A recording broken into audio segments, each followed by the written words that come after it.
রনি, আমার একটু অসুস্থ লাগছে, মাথাটা টিপে দাও। সে আমার মাথা টিপতে শুরু করল, কিন্তু আমি বললাম, তুমি আমার একমাত্র ভরসা।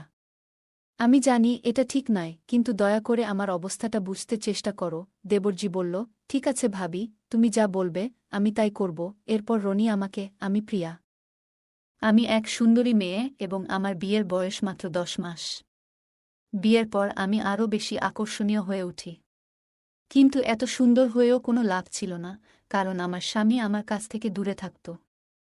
আমি আমার শ্বশুরবাড়িতে থাকি, আর আমার স্বামী একটি ব্যাংকে চাকরি করে। সে মাসে একবার আমার সঙ্গে দেখা করতে আসে। আবার কোনো কোনো মাসে আসে না, কারণ আমার শ্বশুরবাড়ি গ্রামে আর তাকে শহরে থাকতে হয়। শ্বশুরবাড়িতে আমার সাথে আছেন আমার শাশুড়ি, শ্বশুর এবং আমার দেবর রনি। রনি দ্বাদশ শ্রেণী পাস করেছে এবং 20 বছর বয়সী। আমরা একসঙ্গে সময় কাটাই এবং একে অপরকে নিয়ে হাসিঠাট্টা করি। স্বামী না থাকার কারণে তার সাথেই আমি বেশি সময় কাটাই। এক সময় আমার তার প্রতি একটা আলাদা ভালোবাসা জন্মে। তোমরা আমার গল্পগুলো শোনো, কিন্তু সাবস্ক্রাইবই করো না। যদি গল্পগুলো ভালো লাগে তাহলে দয়া করে ভিডিওটি লাইক, শেয়ার আর চ্যানেলটি সাবস্ক্রাইবই করো। আর কী ধরনের গল্প শুনতে চাও কমেন্ট এ জানাও। রনির সাথে আমার সম্পর্ক বেশ বন্ধুত্বপূর্ণ। আমি তাকে দেবরজি বলে ডাকতে ভালোবাসি এবং সে আমাকে দিদি বলে ডাকে। যখনই আমরা একসাথে থাকি আমাদের মধ্যে এক ধরনের সম্পর্ক তৈরি হয়। আমার শাশুড়ি প্রায় অসুস্থ থাকেন, তাই তাকে ঘরে বিশ্রাম নিতে হয়। আর আমার স্বামী সুমন যখন ছুটি পায় না, তখন আমার মনের মধ্যে এক ধরনের খালি খালি অনুভূতি কাজ করে। কারণ আমি সবে মাত্র ২৬ বছর বয়স। রাতে আমি ঘুমাতে পারতাম না। আমার স্বামীর কথা বেশ মনে হতো, কিন্তু কিছু করার ছিল না, কারণ স্বামীকে বাইরে জব করতেই হতো। আমি আমার স্বামীর সাথে সব সময় ভিডিও কলে কথা বলতাম, আর আমার দেবর তা লুকিয়ে দেখত। আমি তাকে মানা করতাম না। আমার দেবর রনি খুবই যত্নশীল। একদিন সকালে আমি তার জন্যে চা নিয়ে গেলাম এবং দেখি তার ফোনে আমার ছবি ওয়ালপেপার হিসেবে আছে। আমি তা দেখে অবাক হয়ে গেলাম। আমি জানতাম সে আমাকে পছন্দ করে। আমি তাকে মজা করে জিজ্ঞেস করলাম, তুমি আমার ছবি ওয়ালপেপার করেছ কেন? সে হেসে বলল, দিদি তুমি তো সুন্দর, তাই ছবিটাও সুন্দর হয়েছে, তাই রেখে দিয়েছি। তোমাকে শুধু দেখতেই মন চায়, তাই ফোনের ওয়ালপেপার করে রেখেছি। দেখো, ছবিটা তোমার অনেক সুন্দর হয়েছে। এরপর আমি রান্নাঘরে গেলাম রান্না করতে, কিন্তু ঘরে ফ্যান না থাকায় আমি বেশ গরমে ভিজে গিয়েছিলাম। রনি তখন এসে আমাকে পাখা দিয়ে হাওয়া করতে লাগল। আমি তাকে ধন্যবাদ জানালাম এবং সেই মুহূর্তে আমাদের বন্ধন আরও গভীর হল। আমার শাড়ি একদমই ভিজে গিয়েছিল ঘামে, তাই তাকে চলে যেতে বললাম। কিন্তু সে গেল না। দেবর আমাকে খুবই স্নেহ করেন। একদিন রনি মজা করে বলল, না ভাবি, এটা স্নেহ নয়, ভালোবাসা। আর তোমাকে আরও সুন্দর লাগছে আজ। রুটির ময়দা বানাতে গিয়ে ঘামে ভিজে যখন আমার চুল বারবার মুখে আসছিল, আমি রনিকে বললাম, ভাই, চুলটা একটু বেঁধে দেবে? সে আস্তে আস্তে আমার চুল বেঁধে দিল। এরপর আমি গ্যাসে রুটি বানাতে শুরু করলাম, আর রনি পাশে বসে পাখা দিয়ে বাতাস করতে লাগল। আমি হেসে আবার রনিকে জিজ্ঞেস করলাম, তোমার ফোনের ওয়ালপেপারটা আমার ছবি কেন? রনি বলল, কিছু না ভাবি, তোমাকে ভালো লাগে তাই রেখেছি। আমি বললাম, আমি অতটা অবুঝ নই, জানি ব্যাপারটা অন্য কিছু, তুমি কিছু লুকিয়ে রাখছ। আমি বুঝতে পেরেছিলাম রনি আমাকে পছন্দ করে, কিন্তু সে লজ্জা পাচ্ছিল। আমি স্বামীকে মিস করছিলাম, আর এই দিকে ধীরে ধীরে রনির সাথে আমার সম্পর্ক ঘনিষ্ঠ হতে শুরু করে। পরে আমি শাশুড়িমাকে খাবার দিলাম, আর আমরা সবসময় একসাথে খেতাম। একদিন রনি আমার রুমে অপেক্ষা করছিল। আমি তাকে বললাম, তুমি জানো, গতকাল তোমার ভাই ফোন করেছিল, বল যে 1 মাসের আগে ছুটি পাবে না। তাকে ছাড়া আমার কষ্ট হচ্ছে। তাকে অনেক মিস করছি রনি। রনি বলল, কোনো চিন্তা করো না ভাবি, মাত্র কয়েকটা দিন বাকি, ভাই আসবে, আর আমি তো আছি। আমি বললাম, তাকে ছাড়া প্রতিটা দিন কাটানো আমার জন্য কঠিন। রনি শান্ত করার চেষ্টা করল, ভাবি, চিন্তা করবে না, আপনি আমাদের সবার খেয়াল রাখছেন। আমি বুঝতে পারছি আপনার কষ্টটা। কিন্তু চাকরি তো দরকার, তাই না?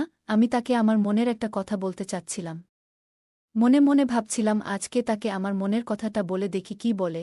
এরপর আমি বিছানা থেকে উঠে রনির পাশে গিয়ে বসে বললাম, আমি কি তোমাকে কিছু জিজ্ঞেস করতে পারি? তুমি কি আমাকে প্রত্যাখ্যান করবে না? রনি বলল। ভাবি বলল, কি বলবে? আগে উঠে বসুন, শান্ত হন। আমি বললাম, রনি, আমি একটু অসুস্থ বোধ করছি, মাথাটা টিপায় দেও। সে আমার মাথা টিপতে লাগল, কিন্তু আমি বললাম, তুমি আমার একমাত্র ভরসা। আমি জানি এটা ঠিক না, কিন্তু দয়া করে আমাকে বোঝার চেষ্টা করো। রনি বলল, ঠিক আছে ভাবি, আপনি যা বলবেন আমি তাই করব।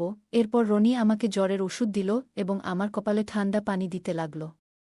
সন্ধ্যার দিকে আমি কিছুটা ভালো লাগতে শুরু করলাম, যদিও জ্বর পুরোপুরি কাটেনি। সন্ধ্যায় আমি যখন বাড়ির কাজ শুরু করি, রনি কিছুতেই আমাকে কাজ করতে দিল না।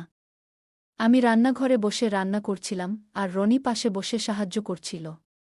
আমি বারবার তাকে বলছিলাম, ভাই দুঃখিত, তোমার এত কষ্ট হচ্ছে আমার কারণে। কিন্তু রনি বলল, ভাবি তুমি চুপ করো। অযথা টেনশন করো না, এতে অসুস্থ হয়ে পড়বে। তবুও আমি তাকে বললাম, প্লিজ ভাই, তোমার যদি খারাপ লাগে মাফ করে দিও। আমি ইচ্ছে করে বলিনি, যা মনে ছিল তাই বলে ফেলেছি। তখন রনি আমাকে ধমক দিয়ে বলল, কোনো সমস্যা নেই, আমার কিছু খারাপ লাগছে না। আর তুমি যদি এমন কথা বলতেই থাকো তাহলে আমি রাগ করব। তারপর সে আমাকে আবার ওষুধ খাওয়ালো, আর আমি ঘুমানোর আগে বললাম, আমি এখন ভালো আছি, তুমি ঘুমিয়ে পড়ো। রনি বলল, থাক, আমি সকালে ভাইয়াকে ফোন করে বলবো তাড়াতাড়ি আসতে। আমাদের এমনিতেই টাকা পয়সার সমস্যা নেই, তুমি চিন্তা করো না। আমি বললাম, না রনি, এখন আর দরকার নেই। সুমন এমনি এমনি ফোন করবে। এই কথা বলে আমি তার হাত থেকে ফোনটা কেড়ে নিয়ে বললাম, আমি ভালো আছি, অকারণে ওকে কষ্ট দিও না। আমি তার কোলে মাথা রেখে ঘুমাতে চেষ্টা করলাম। তার পাশে থাকতে আমার ভীষণ ভালো লাগে। পরে দেখি রনির ফোন থেকে আমার ওয়ালপেপার সরিয়ে ফেলা হয়েছে। আমি মজা করে জিজ্ঞেস করলাম, কি হয়েছে ভাই, আমার ছবির ওয়ালপেপার সরিয়ে দিলে কেন? রনি কিছু বলল না। আমি বললাম, আমি বুঝতে পারছি, আজকে আমার আচরণ তোমার ভালো লাগেনি, তাই সরিয়ে দিয়েছ। রনি হেসে বলল, না ভাবি, এমন কিছু হয়নি, তুমি ভুল ভাবছ। আমি সবসময় তোমার পাশে আছি, আমি রাগ করি না, আর তোমাকে এখনও আগের মতোই ভালোবাসি। রনিকে বললাম, এখন কি নাস্তা খাবা? কি নাস্তা বানাবো তোমার জন্য? রনি হেসে বলল, ভাবিজি, আমি এখন কিছু খাবো না, কিন্তু আমি দুধ চা খেতে খুব পছন্দ করি।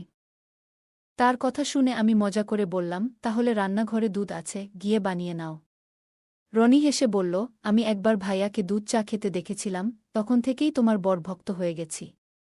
তাই তোমার ছবি ওয়ালপেপার হিসেবে রেখেছিলাম। তার কথা শুনে আমি মুচকি হেসে বললাম, আমি তো জানতাম তুমি বাইরে থেকে যতটা নির্দোষ দেখাও, আসলে তা নও। আমি জানতাম তুমি আমাকে লুকিয়ে দেখতে, কিন্তু আমি তোমাকে কিছু বলতাম না, কারণ আমি তোমাক মনে মনে অনেক ভালোবাসতাম। রনির সাথে কথা বলতে বলতে কখন ঘুমিয়ে পড়েছিলাম বুঝতেই পারিনি, কারণ আমি জ্বরের ওষুধ খেয়েছিলাম।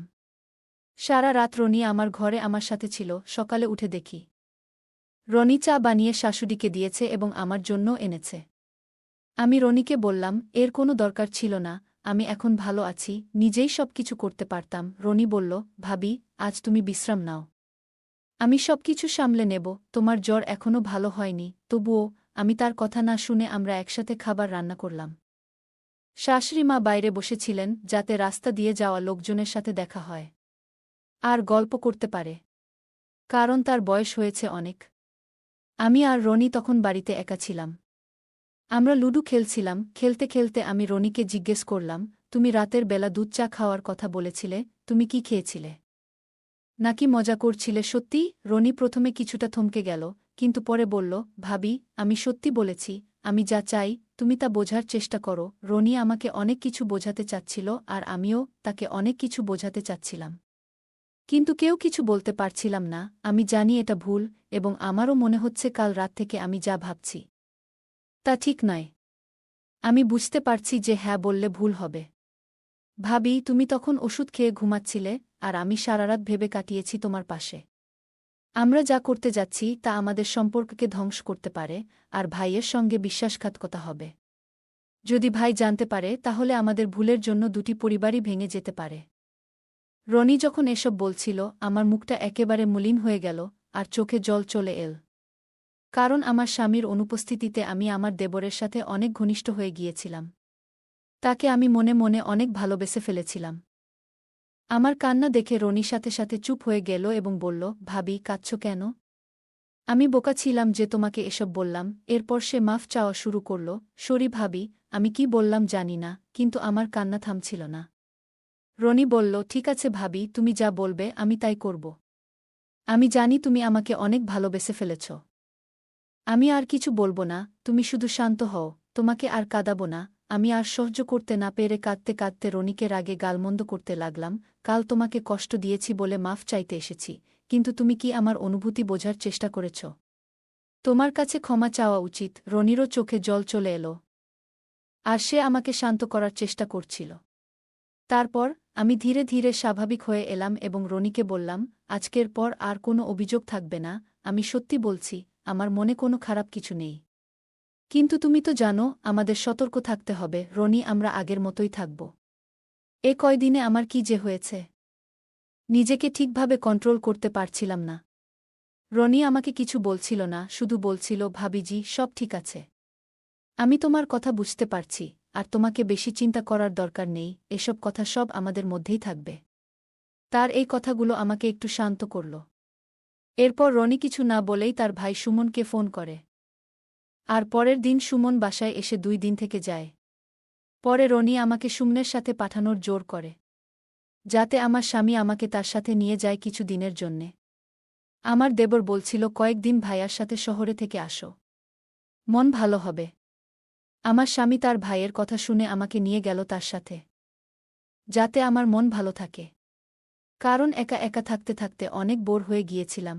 এখন অনেক সময় পার হয়ে গেছে, আর যখনই ওই দিনগুলোর কথা মনে পড়ে, আমি আর রনি হেসে ফেলি।